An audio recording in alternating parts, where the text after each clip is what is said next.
Welcome to okay TV. నేను miss శ్రావ్య. ముందుగా రకరకాల అంశాలు మన దృష్టికి వస్తా ఉన్నాయి. ఈ వారం రోజుల్లో, గత వారం రోజుల్లో చాలా రోజుల తర్వాత నేను కూడా మొదటి ఇంటర్వ్యూ మన చికోటి ప్రవీణ్ అన్నతో చేయబోతున్నా. ముఖ్యంగా మాట్లాడుకోవాలి అంటే విపరీతమైనటువంటి బీభత్సమైనటువంటి వర్షాలు తెలంగాణలో. ఆల్రెడీ విజయవాడ మొత్తం కూడా కొట్టుకుపోయింది. అక్కడ రెస్క్యూ టీం అనేది అక్కడ పనిచేస్తా ఉంది. కానీ ఇక్కడ మనం చూసాం నిన్న మొన్న ఖమ్మంలో ఉన్నటువంటి చాలా మంది పబ్లిక్ రోడ్ల మీదకి వచ్చి రెస్క్యూ లేదు, వరదలలో మేము ఇరుక్కపోయినాం, మమ్మల్ని కాపాడేటోడు లేడు. వీళ్ళందరూ కూడా ఎక్కడ, ఖమ్మంకి సంబంధించినటువంటి ఇంతమంది మంత్రులు ఉన్నారు, వీళ్ళందరూ ఎక్కడ, ఎవ్వరు కూడా రాలే, ఓట్లు అడుక్కోనికి వస్తారు కానీ మా కష్టాలు ఎవరికి చెప్పుకోవాలి, ఇల్లు అవన్నీ కూడా మునిగిపోయినాయి అని చెప్పి చెప్తా ఉన్నారు. మరి ఇటువంటి సందర్భంలో కాంగ్రెస్ గవర్నమెంట్ గాలికి వదిలేసిందా? రెస్క్యూ అనేది లేదా? గతంలో బీఆర్ఎస్ పార్టీ చేసినప్పుడు కూడా మనం ప్రశ్నించినాం. అప్పుడు రేవంత్ రెడ్డి గారే ఉల్టా అది లేదు ఇది లేదని చెప్పి చాలా గొడవ చేయడం జరిగింది. బట్ ఇప్పుడు వీళ్ళు గవర్నమెంట్ లోకి వచ్చిన తర్వాత ఏమైనా చేస్తున్నారా అంటే ఏం లేదు. Point number 1. ఇక పాయింట్ నెంబర్ 2, గణేష్ కాంట్రవర్సీ నడుస్తా ఉంది. ఉచిత కరెంట్ ఇస్తామని చెప్పి రేవంత్ రెడ్డి మాట ఇవ్వడం జరిగింది గణేష్ మండపాలకు అన్నిటికీ కూడా. కానీ అది కూడా గాలికి వదిలేసారు. ఇప్పుడు దాని గురించి పట్టించుకోవట్లేదు. సో రకరకాల ఇష్యూస్ అయితే మన తెలంగాణ నడుస్తా ఉన్నాయి. మరి వీటి మీద చికోటి ప్రవీణ్ అన్న ఏం మాట్లాడతారో ఒకసారి తెలుసుకుందాం. అన్న నమస్తే, ఎలా ఉన్నారు?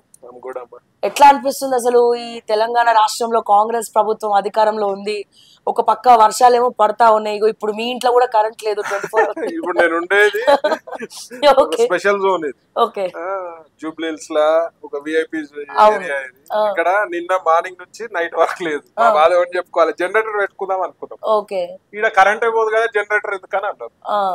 సరే అని ఊకున్నా. నిన్న మార్నింగ్ నుంచి మిడ్ నైట్ వరకు లేదు, 11:30 12 వచ్చింది. ఇప్పుడు పొద్దున్న నుంచి డిస్కో డాన్స్ ఆడుతుంది, కరెంట్ వస్తుంది పోతుంది వస్తుంది పోతుంది. అందుకే మనం కూడా బయట చేసుకుంటున్నాం కదా. అవును, ఇక్కడ బయట కూర్చొని చేసుకుంటున్నాం. అంటే ఇక పాలన ఎట్లుందో చూడండి, కనబడుతుంది కదా. ఒక విఐపి జోన్ లో ఎట్లుంది అంటే రేపు ఒక మామూలు పరిస్థితి ఏంది. వీళ్ళు ఎంతసేపు హైడ్రా హైడ్రా అని చెప్పి పబ్లిక్ అటెన్షన్ ని విత్డ్రా చేస్తున్నారు. ఏం పాలన మాకంటే ఎక్కువ మీకు నాలెడ్జ్.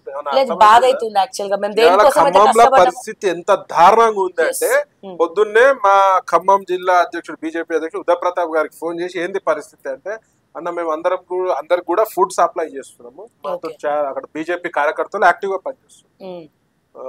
మా ఉదయ్ ప్రతాప్ అనే జిల్లా అధ్యక్షుడు ఆధ్వర్యంలో మీరు వచ్చే పరిస్థితి ఉందా అని అడిగినాను. రోడ్లు ఎక్కడ కట్ అయినాయి, మంచిగా నేను వస్తా, నా తరఫున కూడా డెఫినెట్ గా సహాయం ఉంటది. ప్రవీణ్ పర్సనల్ గా ధర్మరక్ష ఫౌండేషన్ తరఫున వచ్చి కూడా అధ్వానమైన పరిస్థితులు.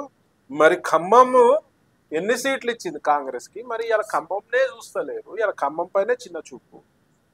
మంచి బుద్ధి ఎప్పుడు బయట పడుతుంది, కష్టంలో ఉన్నప్పుడు మనం ఎట్లా రెస్పాండ్ అవుతుందో అని బయట పడుతుంది. అంతా సూడో ప్రేమ ఖమ్మం పైన.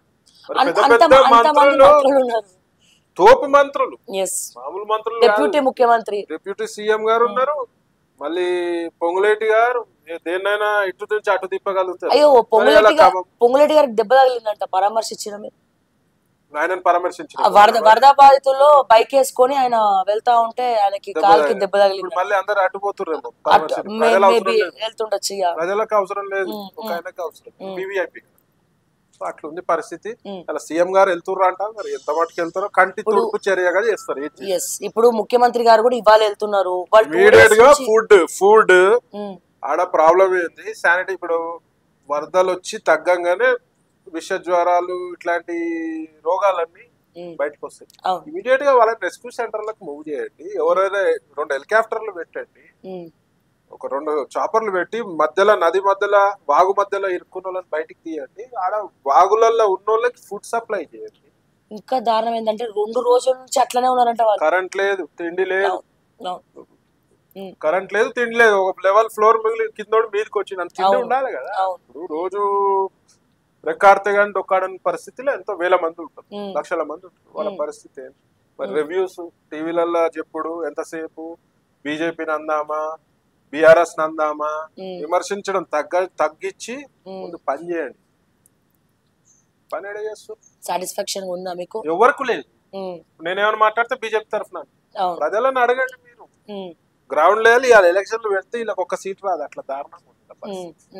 అంటే ఏ రకంగా చూడొచ్చు? ఇప్పుడు ఈ వరదలు రేవంత్ ఒకవైపు రెడ్డి సీటు సంలాయించడే సరిపోతుంది. ఎవడొచ్చి కాలు పట్టి గుస్తాడా అని చెప్పి ఆయన ఆ టెన్షన్ లోనే ఉన్నాడు. రేవంత్ రెడ్డి గారు ఆ ముఖ్యమంత్రి సీటు సంలాయించడే సరిపోయింది. వేరే రాష్ట్రాలలో ఎలక్షన్లు ఉన్నాయి, వాళ్ళకి డబ్బులు పంపించాలి. ఈడ ఈడ ముక్కు విండి వసూలు చేస్తారు. 4 రాష్ట్రాలు మొత్తం ఇప్పుడు 4 రాష్ట్రాల్లో మెయిన్ సోనియా ఈయనకే పెట్టింది ఫిట్టింగ్. ఏం చేస్తుందో తెలియదు. ఇన్ని వేల కోట్లు, ఇన్ని లక్షల కోట్లు కావాలి. రాష్ట్రంలో ఏంది ఏది పడితే చేసి పిండే ప్రయత్నంలో, కానీ ప్రజల పాలన చేద్దాం, మంచి పాలన చేద్దాం, వీళ్ళకి ఈ స్కీమ్స్ సరిగిద్దాము. రైతు బంధు, రైతు రుణమాఫీ స్కీమ్ లో ఎన్ని వేల కోట్లు ఎన్ని వేల కోట్లు ఇచ్చారు చెప్పండి. మోసం చేస్తూనే ఉన్నారు. బీఆర్ఎస్ ప్రభుత్వం మోసం చేస్తూనే పోయింది. 10 ఏళ్ళు అయినా కూడా ప్రజలు నెత్తిలో పెట్టుకోరు, అనుభవించారు ప్రజలు. మళ్ళీ కాంగ్రెస్ కి తీసుకుపోయి ఎట్లుందంటే పెనం మీదకి వెళ్ళి పోయి పొయ్యిలో